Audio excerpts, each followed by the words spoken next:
Hello, learners. Welcome to the Learning Loft. Today, we are going to start with the first chapter that is Pigeons at Daybreak. In this chapter, we first are going to discuss about the characters plus author plus summary, setting, themes, and then we will see the question answer. Okay, so let's get started. First chapter Pigeons at Daybreak में सिर्फ 3 characters हैं और honestly सिर्फ 2 ही characters main है हमारे. कौन है वो? Mister Basu and Mrs Basu. Mrs Basu का क्या नाम है? ऑटिमा. एंड उनका एक ग्रैंडसन भी है, निखिल. ठीक है, तो मैं आपको 1 मिनट की स्टोरी सुना देती हूँ.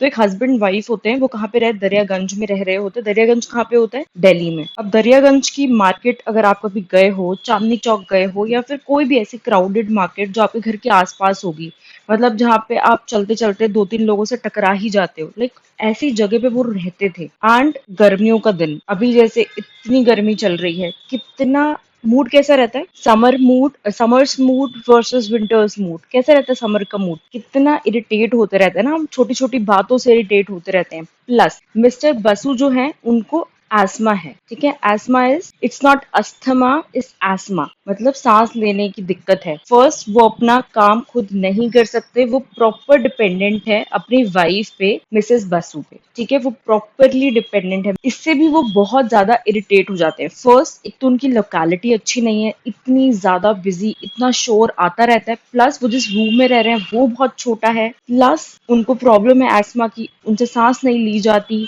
और वो अपना कोई भी काम खुद नहीं कर सकते. इवन अगर उनको न्यूज़पेपर भी पढ़ना है ना, तो भी वो न्यूज़पेपर खुद नहीं पढ़ सकते. वो अपनी वाइफ से बोलते हैं कि प्लीज आप मेरी न्यूज़पेपर. ठीक है, स्टिल वो उनकी फिर भी रिस्पेक्ट नहीं करते. और उनकी जो वाइफ है वो बहुत ही डिवोटेड है अपने हस्बैंड को लेके, बहुत प्यार करती है अपने हस्बैंड को, बहुत डिवोटेड है. एंड उनको ऐसा लगता है कि मुझे इनकी सेवा करनी है दिन रात. ठीक है, पिजन्स एट डे ब्रेक लिखा था अनीता देसाई ने, बहुत इंपॉर्टेंट राइटर है. इनके बारे में एक बार आप रीड कर लेना. बॉर्न हुई थी 1937 मसूरी में. Indian novelist known for psychological insights, मतलब जो वो कैरेक्टर्स उनके दिमाग में क्या चल रहा है, थीम ऑफ लोनलीनेस पे ध्यान देती है ये. जैसे मिस्टर बसु हैं, वो भी अकेले थे क्योंकि उनकी तकलीफ कोई समझ नहीं रहा था उनके आसपास वाला. उनकी वाइफ उनकी हेल्प कर रही थी बट वो उनको समझ नहीं सकती थी. ठीक है, फॉर एग्जाम्पल अगर आपके घर में कोई एल्डरली लोग हैं, आपकी दादी हैं, दादू, कोई भी है, ठीक है, तो आप उनकी प्रॉब्लम्स नहीं समझ सकते. सेम वैसे वर्सा वो आपकी यंग जनरेशन की प्रॉब्लम नहीं समझ. ठीक है, तो एक कहीं ना कहीं थीम ऑफ लोनलीनेस है.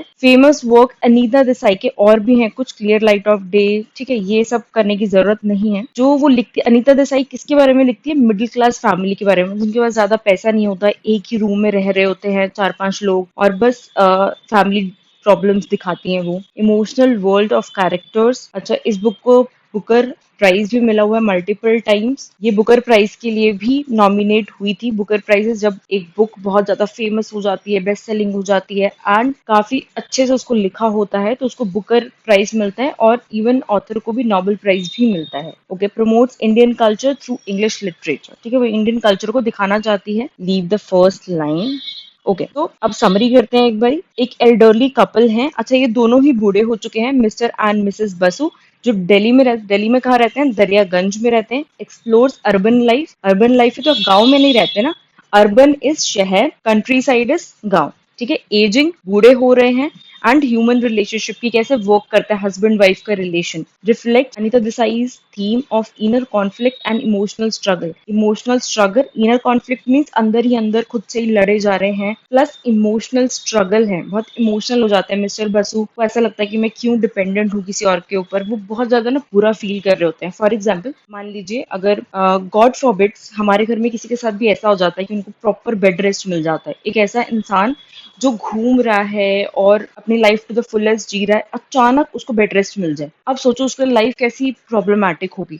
वो अपनी सिचुएशन कंडीशन किसी को नहीं समझा सकता और वो समझाएगा भी तो भी सामने वाला लगेगा कोई बात नहीं, हम लोग हैं ना, आप लोग तो हो, बट उसकी फ्रीडम नहीं है ना, जैसे वो घूमता था पहले वैसी वो फ्रीडम नहीं है. राइट, तो हम नहीं समझ सकते अनलेस एंड अनटिल हम किसी के शूज में नहीं है. बहुत ही रियलिस्टिक डिस्क्रिप्टिव लैंग्वेज में लिखा है. Realistic means day to day language में लिखा हुआ है. जैसा उन्होंने टेक्स्ट में डिस्क्रिप्शन दिया है ना, बिल्कुल ऐसा लगता है कि हाँ ऐसा ही तो होता है हमारे घर पे भी. पापा ऐसे चिल्लाते रहते हैं कि ये कर दो वो कर दो, मम्मी काम कर रही होती है, बहुत रियलिस्टिक सा लगता है. ठीक है, symbolism plays a major role. Pigeons का सिंबल है। अब इसमें स्टोरी में क्या होता है, लास्ट में पावर कट हो जाता है, बहुत बारी ना लाइट चली जाती है। अब लाइट चली जाती है तो मिसेस बसु क्या बोलती है अपने हस्बैंड को कि एक काम करो, छत पे जाके सो जाओ, आज हम छत पे ही सोएंगे। तो वो छत पे जाते हैं, देन आराम से सब बैठते हैं, लेट जाते हैं, और ऊपर से ना पिजन्स उड़ रहे होते हैं। तो पिजन्स का उड़ना, ठीक है, जैसे है ना पिजन्स उड़ के चले गए, ऐसे ही मिस्टर बसु की सोल भी चली गई है उनके साथ। तो ये सिंबल है। चलिए next, mister Basu is retired. वो रिटायर्ड, अब कोई काम नहीं कर रहे। सिकली मैन, आस्मा है उनको, suffering from asthma. He is dependent, अपनी वाइफ पे डिपेंडेंट है। स्ट्रगल करते हैं, डेली रूटीन, ना न्यूज़पेपर पढ़ सकते हैं, ना खाना कुछ देख सकते हैं, सब कुछ उनकी वाइफ ही कर रही है उनके लिए। Mrs Basu takes care of him patiently. Mrs Basu बहुत प्यारी, बहुत डिवोटेड, बहुत बेस्ट वाइफ है। बहुत ही ध्यान से पेशेंटली अपने हस्बैंड का ध्यान रखती है without any complaint. The often tired and irritated, बहुत ज्यादा इरिटेटेड हो जाती है ऑफकोर्स गर्मी की वजह से, और जो मिस्टर बसु उनकी रिस्पेक्ट नहीं करते जो वो डिजर्व करती है इस वजह से, और बहुत थक भी जाती है पूरा दिन काम करके घर का। They live in hot and dusty flat, बहुत ही गर्म रहता है उनका जो रूम है, बहुत डस्टी। ऑफ कोर्स दरियागंज बहुत बिजी एरिया है, वहां पे लोग आते जाते रहते हैं, इतना ट्रांसपोर्ट रहता है, आवाजें ही आवाजें, प्लस धूल मिट्टी जो रहती है, और बहुत बारी बिजली ही चली जाती है, लाइट आती जाती रहती है वहां पे। One evening there is a power cut during a heat wave. बहुत ज्यादा गर्मी हो रही थी, मई जून की गर्मी में लाइट चली गई। इन्वर्टर है नहीं, उस टाइम की बात हो रही है जब इन्वर्टर भी नहीं होता था। Mrs Basu suggested they go to the terrace of a nearby house, मतलब छत पे चलते हैं। Though reluctant Mr Basu agrees, मना करते करते भी उन्होंने हाँ कर दिया, and they move to the terrace. The cool air and peace makes Mr Basu feel better temporarily, मतलब कुछ टाइम के लिए बहुत अच्छा लगता है छत पे जाके। On the terrace they observe the stars and feel some comfort, उनको अच्छा लगता है, हवा चल रही है ना वहां पे, तो उनको फिर स्टार्स दिख रहे हैं, मतलब बड़ा नया सा हो गया। छत पे कभी सोए नहीं है, छत पे चले जाएं तो अच्छा लगता है। जैसे हम बाहर घूमने के लिए जाते हैं, कई बार स्टार गेजिंग करते हैं, तो वैसे ही मिस्टर बसु को बहुत अच्छा लगता है। Mr Basu feels a rare sense of freedom and calm, उनको बहुत ऐसा लगता है कि वो फ्री हो चुके हैं, बहुत शांत है ये जगह, उनको बहुत अच्छा लगता है। Early in the morning pigeons flutter around the terrace, अब पिजन्स आ रही हैं जा रही हैं छत के ऊपर से। The quiet presence of pigeons symbolizes peace and perhaps Mrs. Basu wakes up alone. Mr. Basu has died peacefully in his sleep. वो बिल्कुल आराम से मर जाते हैं, ठीक है, वो सोते हैं रात को, लेकिन वो सुबह उठते नहीं है। मिसेस बसु उठती हैं बट मिस्टर बसु नहीं उठते। ही हैज डाइड, वो मर चुके हैं। The pigeons at daybreak mark is release from pain and suffering. जो पिजन्स एट डे ब्रेक है, जो पिजन्स उड़ रहे थे, ऐसा लगता है कि मिस्टर बसु की सोल भी उनके साथ, जो दर्द था, तकलीफें थी, वो सब भी जा चुकी है उन पिजन्स के साथ। The story ends with a calm reflective tone suggests that death was a gentle escape for Mr. Basu. Themes क्या है इसमें? Old age and illness. You can read these. And आपको समझ आ जाएगा। एलियनेशन का मतलब मैं बता देती हूँ। एलियनेशन मीन्स आप इतने लोगों के बीच में रहकर भी अकेला फील करते हैं। वो जो लोनलीनेस वाली फीलिंग है ना, आजकल न्यूक्लियर फैमिलीज में सबसे ज्यादा, या इवन जॉइंट फैमिली में, कोई आपको ऐसा लगता है कोई आपको नहीं समझता, उनको, बड़े लोगों को ऐसा लगता है बच्चे हमें नहीं समझते, बच्चों को ऐसा लगता है कि बड़े लोग हमें नहीं समझते। तो इस चक्कर में सबको ही सब अकेले ही नजर आते हैं कि हम अकेले हैं, सबको ऐसा लगता है कि हम अकेले, ठीक है। दिस इज एलियनेशन, जब आप बिल्कुल ऐसे एलियन से हो जाते हैं। Now this PDF is available, you can just download it, and आपको इसमें रीडर के बारे में रीड करना है, plus about the story already हम डिस्कस कर चुके हैं, इवन समरी भी हम डिस्कस कर चुके हैं। Pointers to remember, just read it, कुछ भी आपको एक्स्ट्रा नहीं मिलने वाला। Everything is same. Suffering, Otima Basu the caretaker, ठीक है, loving wife, Otima reads newspaper, cook food for him, right. Asthma attack आ जाता है उनको, बहुत ही गर्म रहती है हर चीज। इलेक्ट्रिकल फैन ऑलरेडी हम डिस्कस कर चुके हैं इन सब के बारे में। जस्ट रीड इट वंस, ठीक है, एक बार आप रीड कर लेना, आपको और आइडिया मिल जाएगा, क्योंकि हम बहुत शॉर्ट में स्टोरी डिस्कस करते हैं, कई बार ऐसा होता है कि एक दो चीजें रह जाती हैं, तो आप पढ़ लीजिए, ठीक है, आपको और अच्छे से समझ में आ जाएगा। Comprehension exercise, reference to context. जब भी रेफरेंस टू कॉन्टेक्स्ट आए तो उसमें आपको क्या करना है, सबसे पहले तो आपको देखना है कि ये पैसेज है वो किस चैप्टर से हो सकता है। जब हम 8 चैप्टर्स रीड कर लेंगे ना, तो आपको पैसेज देखते ही समझ में आ जाएगा कि ये किस स्टोरी से लिया हुआ है। फॉर एग्जाम्पल, जब हमने अभी चैप्टर में बात करी है न्यूज़पेपर की, तो आपको न्यूज़पेपर कीवर्ड मिल गया। मिस्टर बसु कौन से चैप्टर में थे?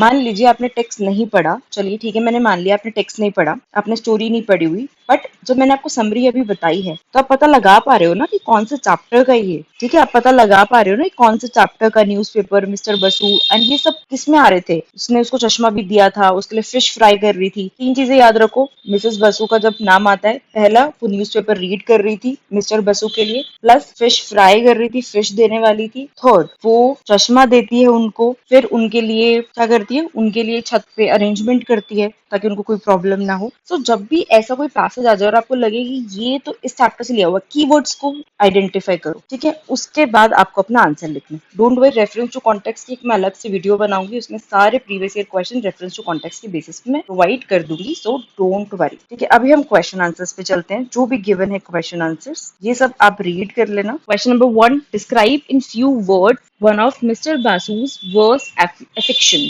Okay, what is affection?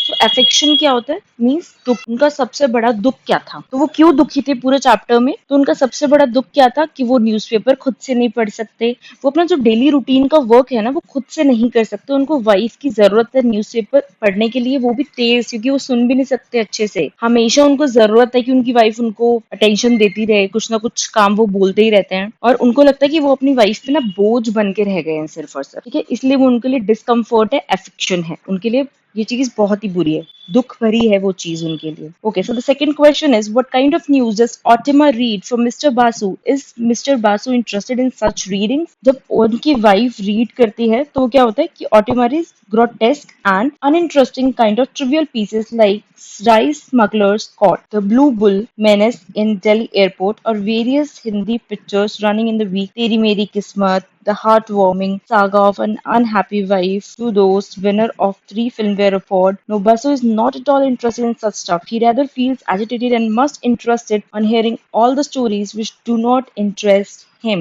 अब जब वाइफ उनके लिए न्यूज़पेपर पढ़ रही थी तो उनको ऐसा लगता था कि ये न्यूज़ मुझे सुनाने की है, ये कैसी न्यूज़ सुना रही हो, पिक्चर के बारे में बता रही हो, स्पोर्ट्स के बारे में बता रही हो, चावल के बारे में बता रही हो, इन सब में तो वो इंटरेस्टेड ही नहीं थे। जो जो उनकी वाइफ उनको न्यूज सुना रही थी, मिस्टर बसु बिल्कुल इंटरेस्टेड नहीं थे उन न्यूज में।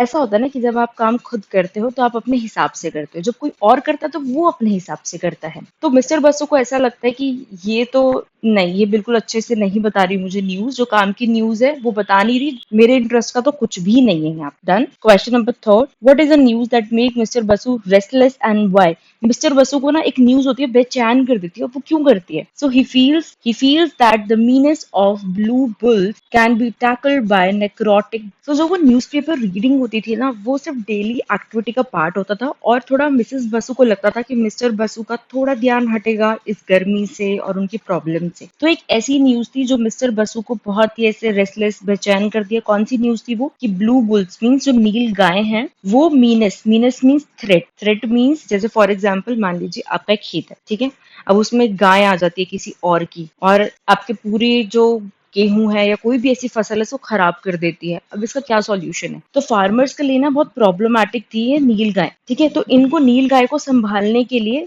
नेक्रोटिक ड्रग्स का यूज किया जाता था, जैसे इंजेक्शन लगा के उनको बेहोश कर देना, उनको ऐसे संभाल लेना। तो ऐसा कुछ ये न्यूज थी जिससे बहुत ज्यादा मिस्टर बसु परेशान हो गए। Next question, what is suggestion that Otima gives to survive above crisis. Otima suggest that if there is anything to interest Basu in the newspaper, then she can very well stop reading it if he so desires and permit। अब जब उन्होंने बोला कि मुझे तो बिल्कुल मजे नहीं आ रहे जो भी तुम न्यूज पढ़ रही हो और सब कुछ, तो मिसेस बसु, ऑटिमा क्या बोलती हैं, ऑटिमा बोलती है कोई बात नहीं, अगर आपको इंटरेस्ट नहीं आ रहा तो मैं पढ़ना बंद कर सकती हूँ, जैसा तुम चाहो वैसे करते हैं, कोई प्रॉब्लम नहीं। What happens to Mr Basu at the end of the story. At the end of story Mr Basu को क्या होता है ये आप सब जानते हैं, मिस्टर बसु अनफॉर्चुनेटली डाइज, वो मर जाते हैं। In the end of the story Otima finds him lying, लेटे हुए हैं flat and still gazing up, his mouth hanging open, ठीक है, उनका मुंह खुला होता है, वो ऊपर देख रहे होते हैं और वो बिल्कुल ऐसे डेड होते हैं, ठीक है। As it to let the cool and fresh air pour into him, वो जो फ्रीडम है ना, वो जो हवा, ताजी हवा चल रही है, बहुत ही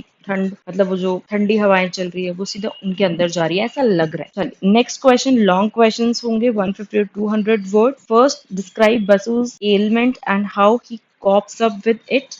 अच्छा, अगर आपको लगता है कि ये questions are not like good, आपको इससे अच्छा लिखना है या आप अपनी लैंग्वेज में लिखना चाहते हैं, दैट्स ऑल राइट। सिर्फ कीवर्ड्स इंपॉर्टेंट होते हैं। अब जैसे यहाँ पे न्यूज का पूछा है, तो न्यूज बताओ ना, कौन सी न्यूज है। आप बता दो वो न्यूज़पेपर पढ़ती थी, वो अपने हस्बैंड के लिए ये वो करती थी, बट आपने अगर न्यूज नहीं बताई तो आपका आंसर गलत हो जाएगा। Okay, so the next we are doing the long questions. First question, describe Basu's ailment and how he copes up with it. अब मैं आपको मेन पॉइंटर्स बता देती हूँ so that afterwards you can read it by yourself. So mister Basu कौन थे? बहुत aged man थे, ठीक है। एज हो गई थी उनकी अर्ली 60s में, कुछ 65 64 ऐसे ही कुछ थे दोनों, mister Basu and Mrs Basu. वो फिजिकल प्रॉब्लम से परेशान थे, प्लस इमोशनल एलिमेंट्स थी। उनको एस्मा था, उनको ऐसा लग रहा था उनको सांस नहीं आ रही, उनके लंग्स कोलैप्स हो रहे हैं, ऐसा जैसे फॉर एग्जाम्पल जैसे सारी दीवारें आपके ऊपर गिर रही हैं, आपको सांस नहीं आ रही, आप फंस चुके हो, उनको ऐसा लग रहा था। ऊपर से लाइट चली जाती थी तो उनको और लगता था कि ऑक्सीजन ही नहीं है मेरे आसपास, ठीक है। देन उनकी जो वाइफ थी उनको बहुत केयर देती थी, बहुत प्यार करती थी उनसे, लॉयल थी, सेल्फलेस थी, ठीक है। उनकी वाइफ का क्या नाम था? ऑटिमा, ऑटिमा बासु। अगर आपको वहां पे ऑटिमा याद ना आ रहा है तो मिसेस बासु।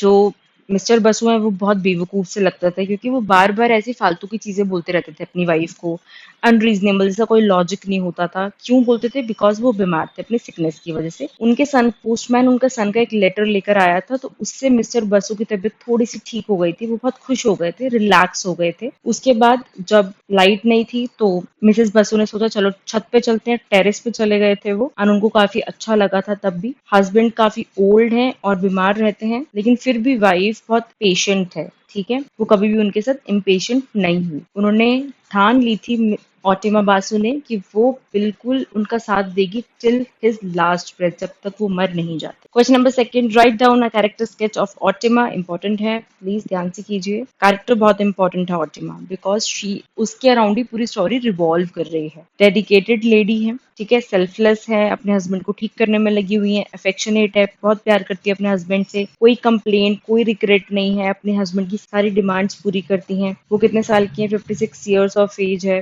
बट उनके चेहरे पे एक भी रिंकल नहीं है, क्योंकि उनका ऑयली फेस है। हमेशा जब ऑयली फेस होता है ना तो रिंकल्स ये सब थोड़ा लेट आते हैं, और जब भी आपका ड्राई स्किन होगी तो उस पर थोड़े रिंकल्स फाइन लाइंस जल्दी आ जाएंगी। सो मॉइस्चराइज। और उनके एक भी ग्रे हेयर नहीं है, उनकी स्किन बहुत बटरी सॉफ्ट लगती है, बहुत ही राउंड सी, round like a cake face shape की बात की है उसमें। उनके हस्बैंड को आस्मा है और वो पूरी तरीके से अपनी वाइफ पे डिपेंडेंट है। उनकी वाइफ भी उनका पूरा ध्यान रखती है, लाइक उनके लिए खाना बनाती हैं, प्लस न्यूज़पेपर रीड करती हैं, सारे उनको कंफर्ट्स देती हैं, उनको एक प्लेस से दूसरी प्लेस पे ले जाती है जरूरत पड़े तो। जैसे फॉर एग्जाम्पल लाइट चली गई थी तो उनको टेरेस पे शिफ्ट किया, तो उन्होंने ही तो किया। उनका इनहेलर का ध्यान रखती हैं, टेरेस पे सारे उनको इवन बॉडी को मसाज करती है, टेरेस पे सारे अरेंजमेंट उन्होंने किए थे, लेकिन वो कभी थकती नहीं है, ठीक है, क्योंकि ये उनका प्यार सेल्फलेस। ये रिफ्लेक्ट क्या करती है? The beauty of human relationship and human values in difficult circumstances. Question number third and the most important question, throw light on the theme of the story in about 150 words. तो आपको theme लिखनी है story की। Theme क्या है? Pigeons at Daybreak deal with the themes of tremendous power of family and human relationship, particularly the significance of love and care. किसके बारे में बात कर रहे हैं? ह्यूमन रिलेशनशिप की, फैमिली के बारे में, लव एंड केयर। और उसके बाद आपको प्रॉपर समरी बतानी है कि एजेड कपल्स थे दिल्ली में, दरियागंज, प्लीज मेंशन कर देना।